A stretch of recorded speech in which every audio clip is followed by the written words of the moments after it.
Boa tarde a todos. Eu sou Roberto Fentes, diretor executivo do SEBRE, e dou as boas-vindas a todos os que hoje vieram participar dessa mesa redonda do nosso projeto anual, na série de estudos que fazemos sobre o guarda-chuva genérico, que chamamos de Caminho para o Futuro que Queremos, conforme nesse nosso cartaz aqui. Este ano, o nosso interesse foi concentrarmos o nosso debate em torno do que nós chamamos de finanças verdes, genericamente, mas que, de forma mais específica, trata dos instrumentos econômicos e de incentivos financeiros, abro um parênteses, razão pela qual o cartaz tem umas linhas d'água de cédulas, vem dos incentivos financeiros, ficou muito bonito, e a adoção desses incentivos, desses instrumentos, como forma de promover a adoção de padrões de produção e consumo mais sustentáveis. A ideia é mitigar, através desses instrumentos, efeitos danosos sobre o ambiente provocado pelos nossos padrões, pelas nossas demandas de consumo e pela correspondente oferta na produção. Eu gostaria, nesse início, de fazer referência ao fato de que a Fundação Konrad Adenauer é nosso parceiro já há uma década, não só nos projetos que desenvolvemos na área de sustentabilidade, mas também num projeto extremamente importante, o projeto do Forte de Copacabana, que o Gregory, que em segundos estarei apresentando, foi o coordenador. De forma que eu gostaria, Gregory, na pessoa sua como representante da Fundação, nesse evento, de agradecer o apoio que a Fundação Konrad Adenauer vem nos dando ao longo dos anos para desenvolvermos nossas atividades. Estendo esse agradecimento à Light e, em particular, também à Biblioteca de São Paulo, que tão generosamente abriu esse auditório para que aqui pudéssemos, num ambiente tão bonito, tão agradável, tratar de questões relativas à sustentabilidade. Estamos no meio de um parque e é muito propício o ambiente para a discussão desse tipo de tema. Bem, Gregory Ryan, que está aqui conosco, é o coordenador de projetos da Fundação Konrad Adenauer, é o interlocutor nosso, do SEBRE, na Fundação, e agradeço muito a tua presença, Gregory, aqui conosco nessa tarde. Sem mais delongas, o que pretendo agora é apresentar os participantes do primeiro painel, Helena Gonçalves, da Ecosistemas, e Josilene Ferrer, da CETESB, que promoverão a apresentação do trabalho, que vocês devem, talvez, ter obtido aqui na entrada, e que trata, nesse primeiro painel, do cenário internacional. A Helena é formada em Gestão Ambiental na Escola Superior de Agricultura Luiz de Queiroz, da Universidade de São Paulo, ESALC, e tem mestrado em Ecologia Aplicada na mesma universidade, com enfoque em projetos de pagamentos por serviços ambientais. Atuou na área de gestão de recursos hídricos e no acompanhamento e avaliações de projetos de conservação e restauração florestal. Ela é coordenadora de projetos na Ecosistemas. Joseline Ferrer é gerente de mudanças climáticas da CETESB, é mestre em Ciências do Ambiente, na Procam USP, especialista em gestão ambiental da Unicamp, cientista social pela USP. Secretária executiva do Programa Estadual de Mudanças Climáticas de São Paulo. Ela é, além disso, membro do Comitê Gestor do Fundo Nacional de Mudanças Climáticas, autora do Painel Brasileiro de Mudanças Climáticas. Ela é professora de pós-graduação da Faculdade de Direito e da graduação dos cursos de Economia e Relações Internacionais da FAAP, aqui em São Paulo. Muito bem, dito isso, Gregory, eu convido você a fazer uso da palavra e depois nós nos mudamos para a plateia e deixamos aqui os participantes do primeiro painel. Ok, perfeito. Muito obrigado, Roberto. Eu gostaria primeiro agradecer vocês todos por estar aqui hoje, o interesse a essas atividades importantes, a SEBRE, a equipe da SEBRE por ter organizado isso, a Biblioteca de São Paulo por disponibilizar essa sala e o Light, que vem também apoiar o evento. O meu nome é Gregory Ryan, eu sou da Fundação Konrad Adenauer, que é uma fundação alemã, uma fundação política que tem escritórios em mais do que 80 países no mundo e atividades em mais do que 120 países no mundo. Vamos dizer, o principal foco do nosso trabalho é estabelecer áreas, espaços, fóruns, pontes, onde o mundo do pensamento, mundo intelectual, acadêmico, pode se encontrar com o mundo de política aplicada. Me parece que isso, então, é uma atividade nossa que a gente apoia, que estamos muito felizes, achamos muito importante, de apoio do IA+20 e, vamos dizer, esse surgimento de interesse nos temas ecológicos, de estabelecer esses fóruns e esses papers. Enfim, eu acho que eu não tenho muito aqui mais para adicionar o que o Roberto falou. Vamos ceder agora o espaço para os palestrantes. Hein? Então, eu gostaria, por fim, ainda parabenizar para a Tatiana por esse projeto maravilhoso. Nós vamos ver no futuro o que vai sair desses papers. Muito obrigado. Então, só gostaria de convidar à mesa dos palestrantes a Helena, que é uma das autoras dos nossos papers do projeto desse ano, e a Josilene Ferrer, que será a nossa debatedora. Sim, claro.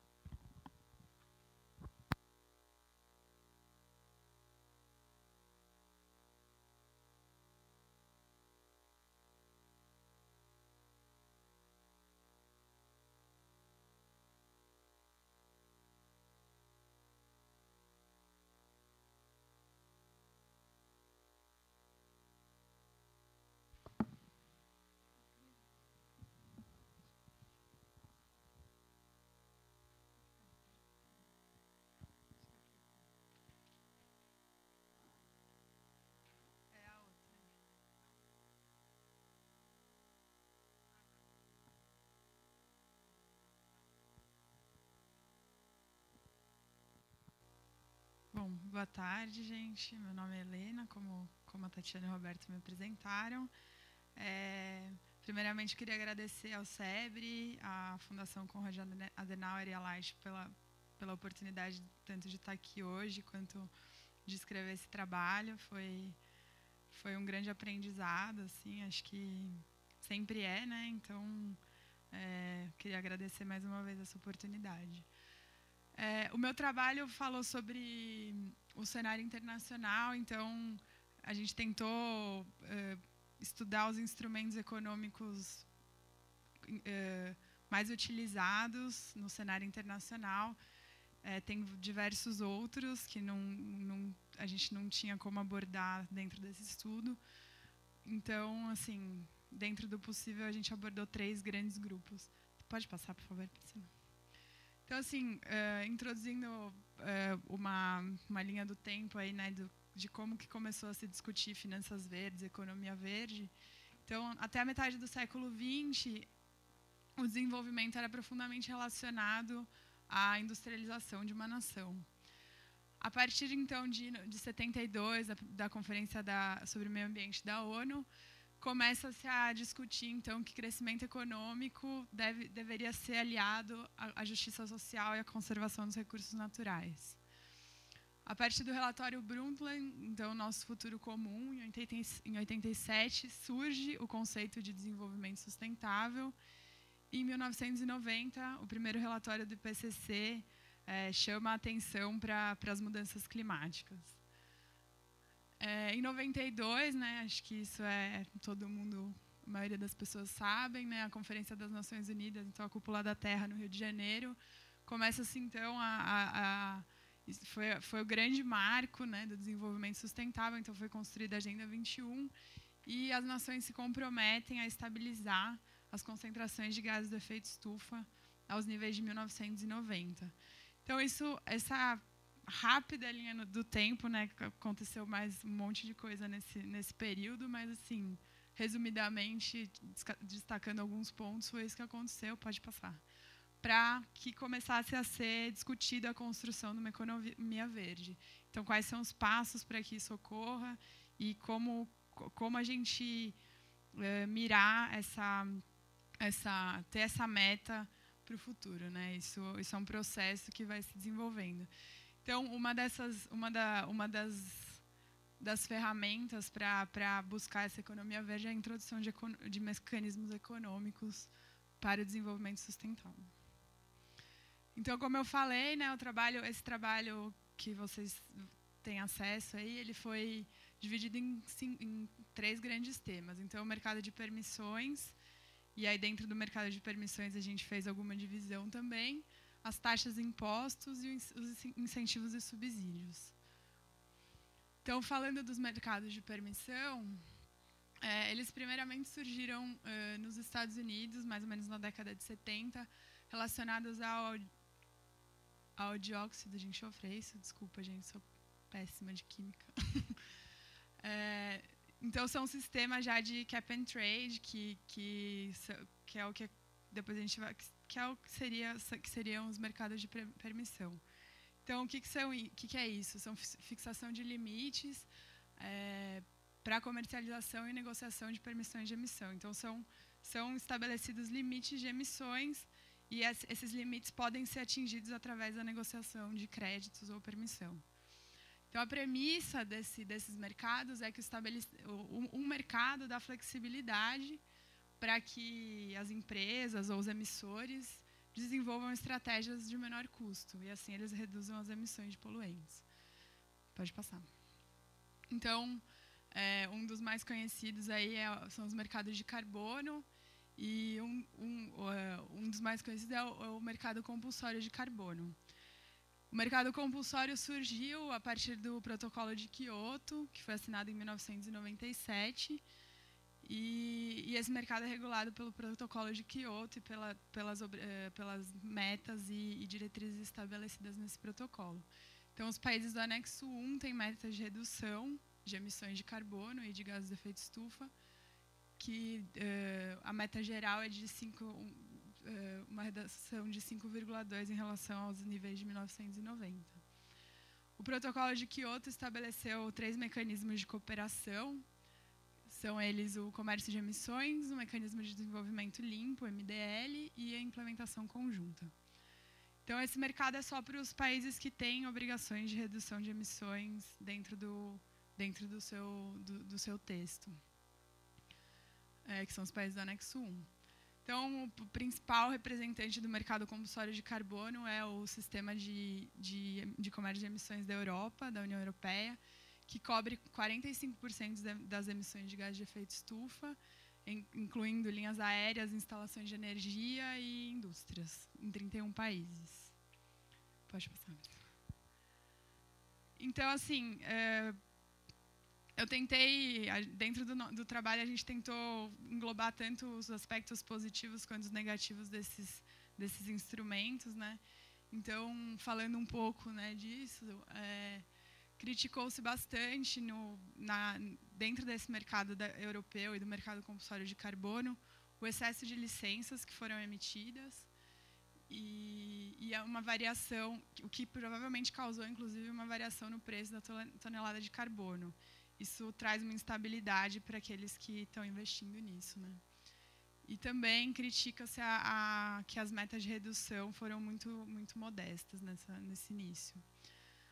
O processo de vazamento de carbono seria um processo que as indústrias migram para outros países que não têm esses limites de emissões e acabam continuando emitindo em outros locais. Então, o carbono estaria vazando da Europa para países menos desenvolvidos, por exemplo, que têm a legislação menos restritiva ou que não têm metas de redução. Em relação ao MDL, o Mecanismo de Desenvolvimento Limpo, em que essas nações que têm obrigações dentro do Protocolo de Kyoto, elas podem comprar créditos de redução de emissões em outros países que não têm obrigações dentro do protocolo. A falta de clareza em relação a que projetos seriam elegíveis E um dos critérios é o desenvolvimento sustentável, mas esse critério não é muito bem definido no MDL. Inclusive, a falta de garantia de resultado trazem dúvidas em relação a se essas reduções são reais e quais são os impactos que esses projetos de MDL têm, outros impactos sociais e ambientais além da redução do carbono. E aí, passando assim muito rapidamente o mercado compulsório, a gente destaca a importância do estabelecimento de um novo acordo para a redução das emissões de gases de efeito estufa, que provavelmente sairá em 2015. Pode passar. Então, o mercado voluntário de carbono são iniciativas domésticas similares da União Europeia, mas fora do Protocolo de Quioto. Então, são nações, empresas, instituições que não têm obrigações dentro do Protocolo de Quioto, mas que estão negociando crédito de alguma forma. Então, podem ser diretamente entre os interessados ou através de intermediários, bolsas, né, plataformas de emissões ou corretoras. A gente tem vários exemplos aqui no Brasil, né? Tá começando a se estabelecer. Acho que depois a gente pode, acho que na segunda palestra a gente vai falar sobre isso. Então, um exemplo é o programa de Cap and Trade da Califórnia, que está inserido num programa que inclui estados dos Estados Unidos e províncias do Canadá e muitas outras iniciativas em vários países. A gente descreve isso com mais calma no trabalho. Então, algumas críticas que surgiram em relação ao mercado voluntário são que alguns convênios de alguns mercados com países em desenvolvimento estejam trazendo impacto social sobre comunidades e no uso do solo. Também surge a questão se o MDL e o RED+, né, recompensam poluidores com créditos de carbono, se eximindo de sua responsabilidade de reduzir as emissões na fonte, né, no local.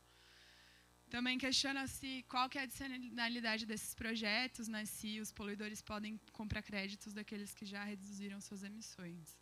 E aí eles continuam poluindo, né, se reduz num local que talvez já reduziria de qualquer forma. E também se questiona qual que é a capacidade desses instrumentos de viabilizar a proteção das florestas e reduzir as emissões de carbono relacionadas ao desmatamento através do financiamento dos países desenvolvidos. Na verdade, isso se destaca, né? Não se questiona. Seria o aspecto positivo desse mercado. Então, outro mercado de permissão... Como que está meu tempo? Acho que eu estou falando muita coisa. Tá, vou tentar prestar. Então, o mercado de qualidade da água são mercados semelhantes ao do carbono, então, esquema de cap and trade, de limite de emissões, relacionados à carga de efluentes e poluição lançada nos corpos d'água, né? Então, fósforo, nitrogênio, salinidade e temperatura.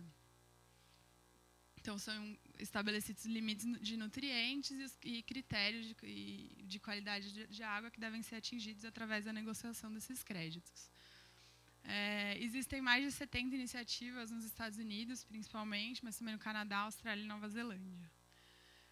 Alguns obstáculos desse mercado são os custos de transação, a demora para que os negociadores se encontrem e para que as negociações sejam aprovadas, e algumas dúvidas e desconfianças em relação a como esse mercado funciona. Lembrando que os mercados de qualidade da água normalmente têm escalas muito menores do que os mercados de carbono, porque eles estão em municípios, em bacias hidrográficas.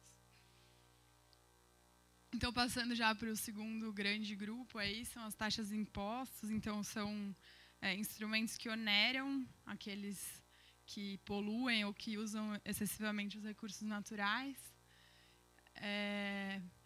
A gente considera eles menos voláteis do que os mercados de permissão, porque os valores são pré-estabelecidos, então eles não dependem das flutuações de mercado, né, de oferta e demanda. Então, eles são relacionados principalmente com geração de resíduos e efluentes, uso de recursos, utilização de fertilizantes e defensivos agrícolas e emissões de gases de efeito estufa. Então, é importante, antes de utilizar esse tipo de instrumento, avaliar seus efeitos no custo de produtos e serviços e no crescimento econômico de um país. Afinal, porque se não houver alternativas que incentivem essas mudanças no processo produtivo, não adianta a gente onerar esses que estão emitindo excessivamente se eles não tiverem como adequar o seu processo produtivo. Então, só citando alguns casos, de carbono, tem taxas relacionadas às emissões de carbono no Japão, no México, na África do Sul. Em relação ao uso de energia, tem um exemplo bem forte no Reino Unido. Cobrança pelo uso da água, então na Alemanha, na França, no Brasil, Escócia, México, Colômbia, Holanda. Sempre assim, com formatos bem diferentes, né, cada projeto desse. Em relação à geração de resíduos na Coreia do Sul e em Nagoya, no Japão. É importante lembrar que nem sempre esses tributos fazem parte de uma estratégia mais ampla. Eles são inseridos, muitas vezes, isoladamente. Então, é importante que eles estejam dentro de uma estratégia que vise, de fato, a redução, né, da geração de resíduos ou de emissões ou do uso de recursos naturais. Muitas vezes, pelo uso desses recursos, por exemplo, o uso da água, ter muita ilegalidade e não haver fiscalização, é difícil tributar. Então, se não houver fiscalização, não houver controle desse uso, o tributo também não vai ser efetivo. E no caso da logística reversa, né, dos produtos reciclados, é importante também que não haja dupla taxação desses produtos, afinal eles estariam sendo tributados quando eles são produzidos e quando eles são reciclados, então onera a reciclagem e não é isso que é a intenção, né? Então, finalmente, o último grupo seriam dos subsídios e incentivos. Então, diferentemente das taxas e impostos, eles não oneram as atividades poluidoras ou que usam muitos recursos naturais, mas eles incentivam atividades mais sustentáveis. Então, são isenções, doações, empréstimos subsidiados para atividades menos impactantes, investimento público em infraestrutura, incentivos e subsídios financeiros para atividades sustentáveis e pagamentos por serviços ambientais. Então, como eu falei, né, alguns exemplos são incentivos para reduzir a poluição, para melhorar a disposição de resíduos, para incentivar a utilização de transporte público e o desenvolvimento de tecnologias mais limpas. Uma coisa que é muito importante assim, e que assim, acho que no Brasil a gente vive bastante isso, é que esse tipo de subsídio ele não basta se houverem contrariamente estímulos a atividades poluidoras e que degradam o meio ambiente, né? Então, são os incentivos perversos ou ambientalmente danosos. Um estudo da Agência Internacional de Energia diz que, em 2011, os governos gastaram 6 vezes mais em incentivos ao setor de combustíveis fósseis do que em energias renováveis. Então, enquanto continuarem incentivos a esse tipo de energia, não adianta a gente ter incentivos para energias renováveis. Outro incentivo é o pagamento por serviços ambientais, que é uma compensação financeira àqueles que adotam práticas de conservação ou recuperação ambiental. Então, a premissa é que para tornar essas práticas mais atrativas do que outras práticas que estariam degradando o meio ambiente. Esses projetos normalmente são relacionados a 4 principais serviços. Então, sequestro de carbono, conservação da biodiversidade, conservação de recursos hídricos e manutenção da beleza cênica. Existem muitos projetos de pagamento por serviços ambientais.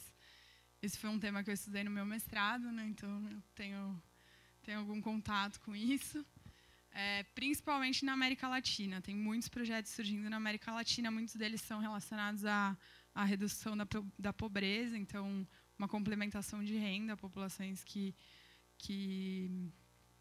populações pobres. Então,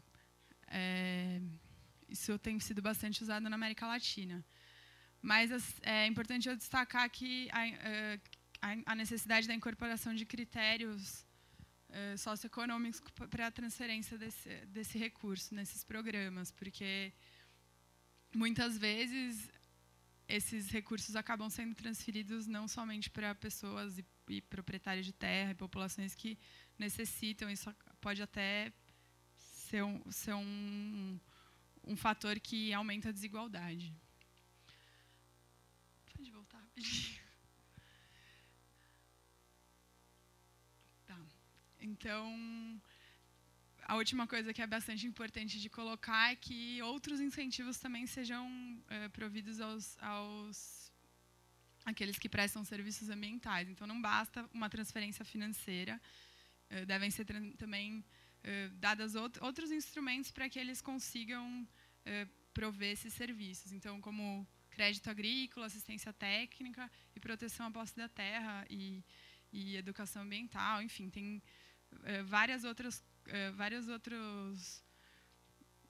ferramentas que devem complementar o pagamento por serviços ambientais para que ele seja efetivo mesmo, sob o ponto de vista social e ambiental.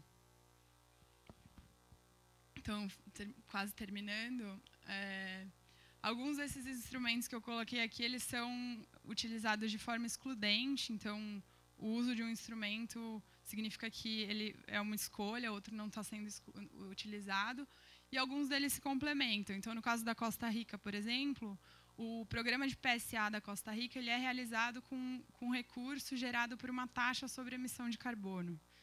Então, é só um exemplo de como eles podem se complementar. Quase todos esses instrumentos que eu citei, eles apresentam gargalos relacionados ao monitoramento e avaliação de resultados, que, na verdade, são importantes para qualquer política pública.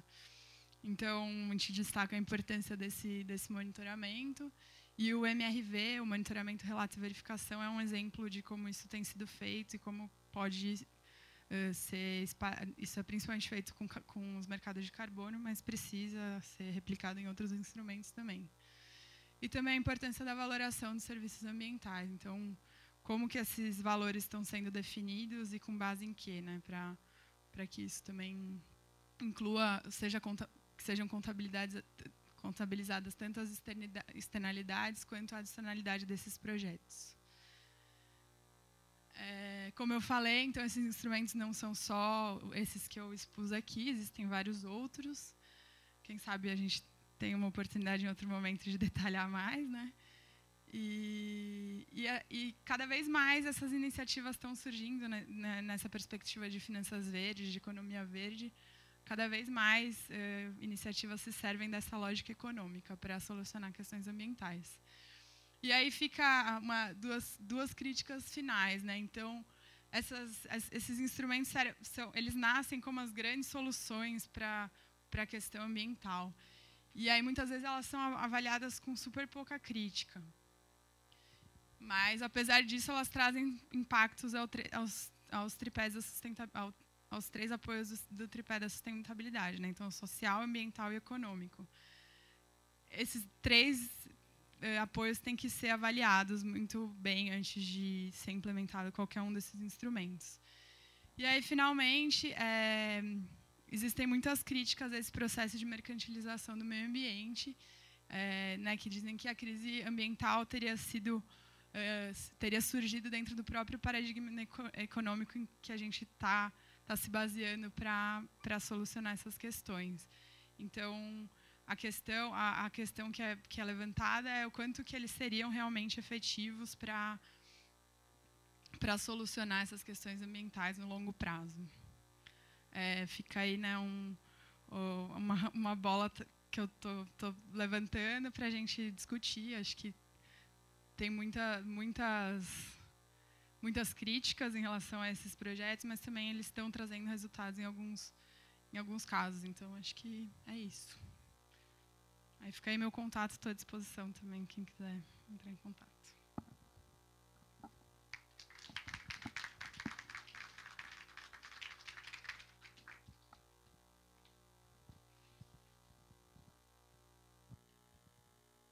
Bom, agora pedir para a Josilene Ferrer fazer a sua intervenção.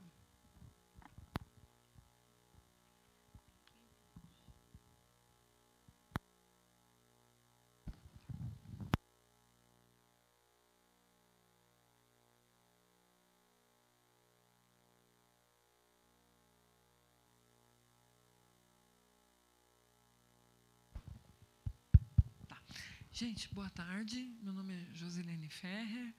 Meus amigos costumam me chamar de Josi, acho que vocês podem me chamar assim também. Eu trabalho na área ambiental já tem algum tempo e na área de clima em especial eu comecei assim a botar o pezinho no tema lá por 2001. Então já estou acompanhando há alguns anos o processo e acho que nós estamos num processo de aprendizado que não vai acabar tão cedo. Infelizmente, podemos descrever assim algumas evoluções das políticas de clima, não, para evitar a expressão tentativa e erro, né, nós estamos caminhando no famoso método da aproximação sucessiva, né? Uma hora a gente chega no que tem que chegar. Agora, eu sinto assim que, de certa forma, como as coisas são muito novas na área ambiental, algumas vezes a gente tem um pouco de dificuldade de avaliar a verdadeira proporção das coisas e os instrumentos que vão surgindo, para que eles vão servindo e do que a gente deve esperar deles, né? Então, como a proposta do trabalho do debate é instrumentos de mercado, vamos comentar um pouquinho o mercado de carbono. Então, tem um primeiro momento que, como a Helena muito apropriadamente comentou, até elogiar a tua apresentação, achei ela bem legal, didática, achei bacana. O mercado de carbono se baseia na lei do ar limpo americana, onde o governo americano, tendo uma situação de gestão de poluente atmosférico muito grave nos anos 70 para lidar, ele criou limite de emissão, é o CAP. Ele deu limite de emissões, mapeou as empresas, os poluentes, deu limite de emissões, é o que se chama CAP, é o limite.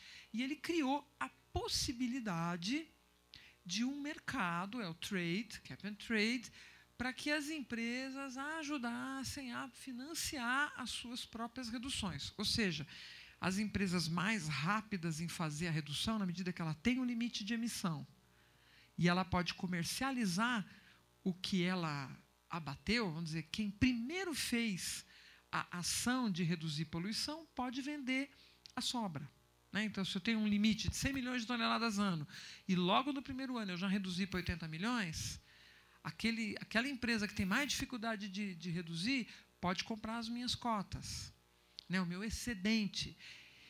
Então, esse é um recurso que ele funciona como uma espécie de torniquete, né? Você amarra o mercado, cria um limite e ali você vai reduzindo devagar. Então, ele não é um mecanismo de funcionamento eterno. O mercado, se a gente observar assim, a forma como os mercados de carbono estão funcionando, eles são transitórios e devem ser assim. Então, ninguém vai salvar o planeta com o mercado de carbono, vocês podem ficar tranquilos. Eles servem para dar uma alavanca inicial a um processo das empresas utilizarem esses fundos adicionais para investir em tecnologias mais limpas. E, nesse aspecto, eles são muito eficazes. Eles são muito eficazes.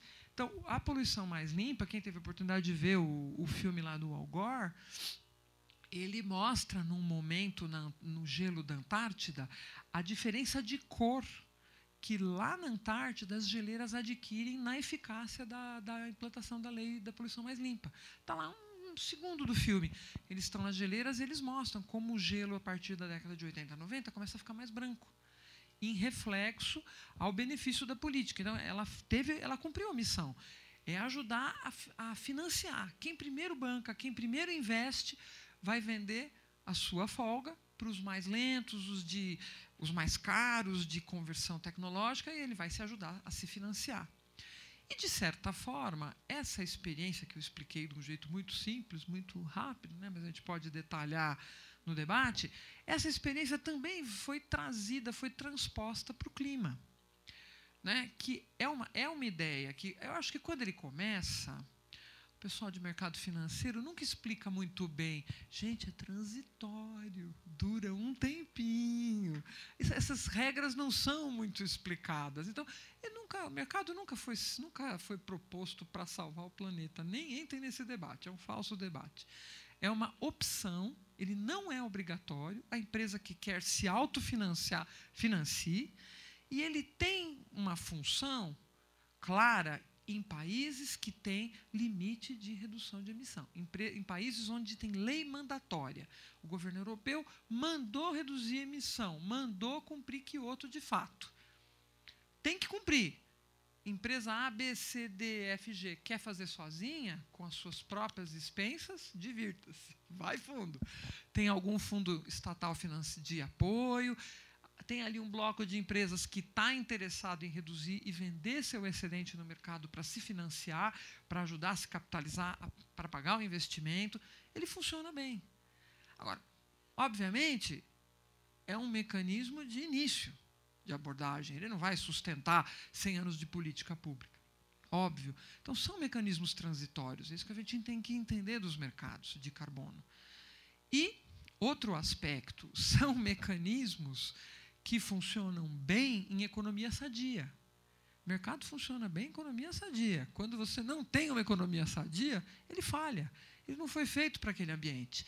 Então, o mercado foi feito, o mercado de carbono europeu e até o MDL, ele foi feito para você transacionar emissões no mundo saudável em termos de finanças, né, no Ocidente.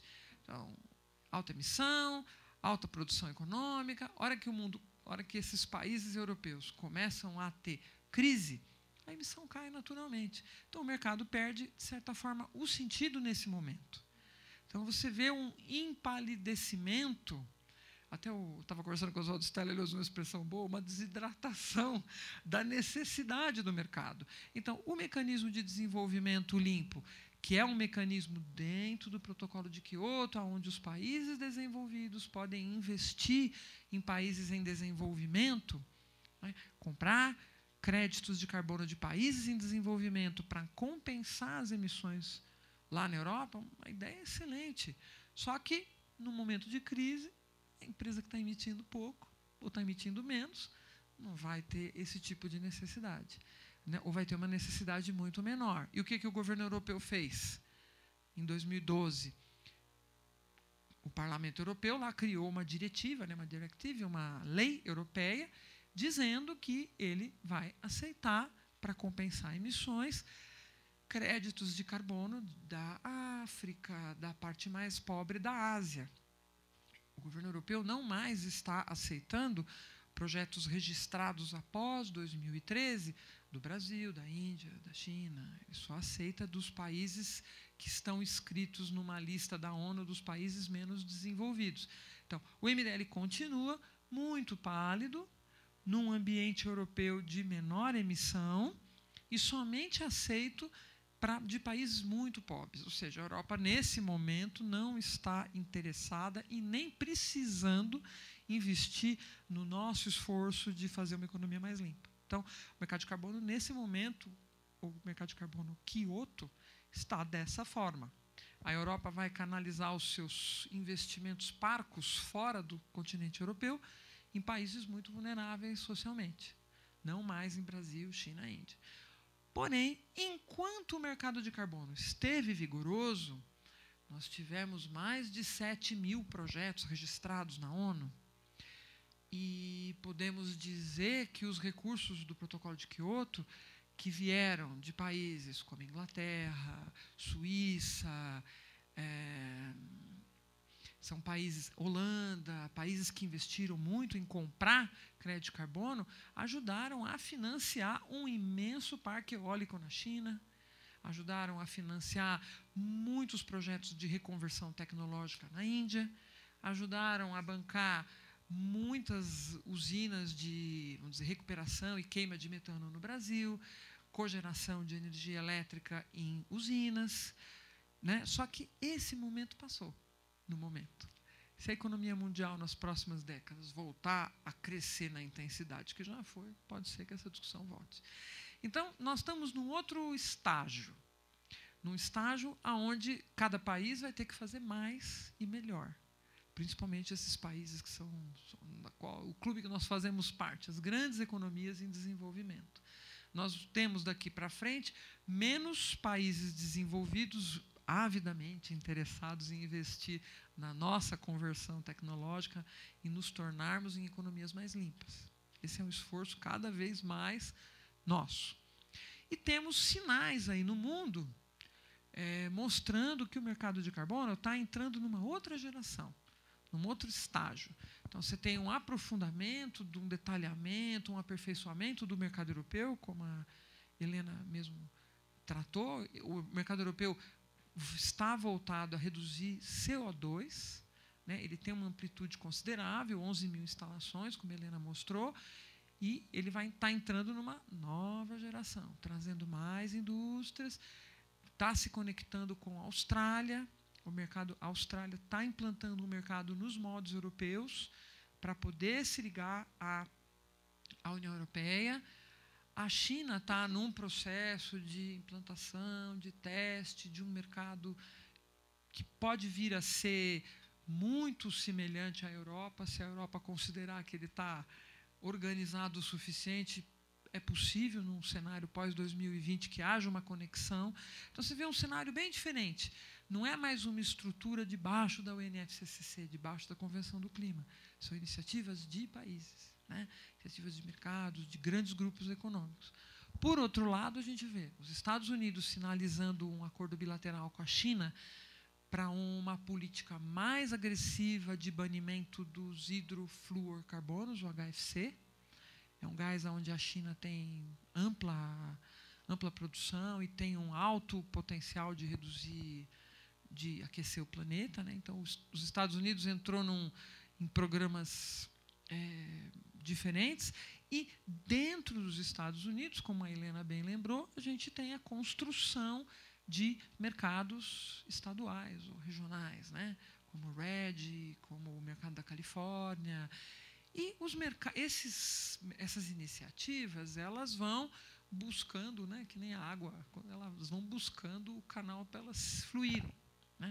E tem algumas possibilidades de resposta, por exemplo, às questões que a Helena trouxe. Uma delas, assim, que ela de vez em quando corre a área ambiental, que é esse temor de você pagar, por exemplo, como o mercado da Califórnia, né, você pagar para iniciativa de RED na Amazônia e continuando a ter poluição lá na Califórnia. Eu penso que esses temores a gente observa que o mundo está afastando, porque é só o governo da Califórnia regular a porcentagem de RED que ela aceita. Então, senão você tem uma ação de greenwashing, né? Está emitindo enlouquecidamente na Califórnia, dizendo, oh, estou plantando floresta no Acre. Não é essa a ideia. Eu acho que essa questão também não é uma questão que a gente deve assim, estar muito preocupada com ela, porque a Califórnia, com certeza, quer dar credibilidade para o seu mercado. Então, ela tem que regular a porcentagem aceitável de investimento em floresta, ela tem que regular a porcentagem de redução que a indústria californiana tem que fazer na Califórnia, e uma porcentagem que ela possa compensar contribuindo para a conservação florestal. Então, esses estudos eles têm que ser feitos, os governos têm essa missão de tutelar, né? Porque não é porque um mercado é voluntário que ele não tem tutela governamental. O da Califórnia está sendo bem construído, até onde a gente sabe, porque ele está se baseando na experiência europeia, então já é um avanço da experiência europeia. Certamente vai se deparar com novos problemas. Como lidar com conservação de floresta é um desafio, mas nós temos que encarar esse desafio, é uma oportunidade, né, uma oportunidade importante. São Paulo tem um namoro aí com o estado do Acre, que eu espero aí que nesse próximo governo a gente consiga avançar mais, no mesmo sentido, né, no sentido de poder aceitar, criar as condições de aceitar no Acre alguma compensação de emissão em São Paulo. Nós temos que trabalhar nesse sentido, construir para que sejam instrumentos robustos, não sejam greenwashing, né? Não sejam só propaganda de marketing. Isso aí nós temos que correr disso, porque não é um caminho sério. Então, temos muito a fazer. A economia mundial está passando por, né, movimentos assim muito rápidos, e a formação dos países, faixa etária, crescimento da população, tem muitos fatores influenciando nessa formatação dessas políticas, né? E aqui no Brasil nós temos uma lição de casa importante para fazer, que é, aí acho que vem o Oswaldo Stella, ele certamente está mais habilitado para falar disso que eu, mas é a importância das políticas florestais no Brasil, porque a maior emissão brasileira até 2005 era floresta queimada, tal. De 2005 para 2010, essa configuração parece ter mudado, porque nós temos aí políticas incidindo na conservação de floresta muito positiva, e um visível aumento de emissão de energia, que é natural, de emissão de agropecuária no Brasil. Então, nós temos aí muito trabalho pela frente, né? Porque, diferente de outros países, nós vamos ter que conseguir olhar para a questão das emissões da agropecuária. Elas é uma realidade nossa, é diferente da maioria dos países europeus, ninguém tem esse perfil de emissão, né? E continuar trabalhando para que as emissões florestais brasileiras permaneçam mais baixas, né? Não voltem a crescer. Então, nós temos um desafio imenso, e eu acho que esses instrumentos de mercado acabam trazendo parceiros que não são parceiros do debate ambiental usuais. E se a gente olhar para eles assim como uma colherinha de remédio, eles não são a solução. Nós vamos ter que trabalhar muito para chegar em políticas consistentes, né? Ter um controle de emissão, de gestão de gás de efeito estufa no país. Tem muito trabalho pela frente. Eu quero agradecer aí o SEBRE, a oportunidade do debate, a palestra da Helena, que foi assim muito legal. Eu acho que nós temos muito a construir. Tá? Muito grata.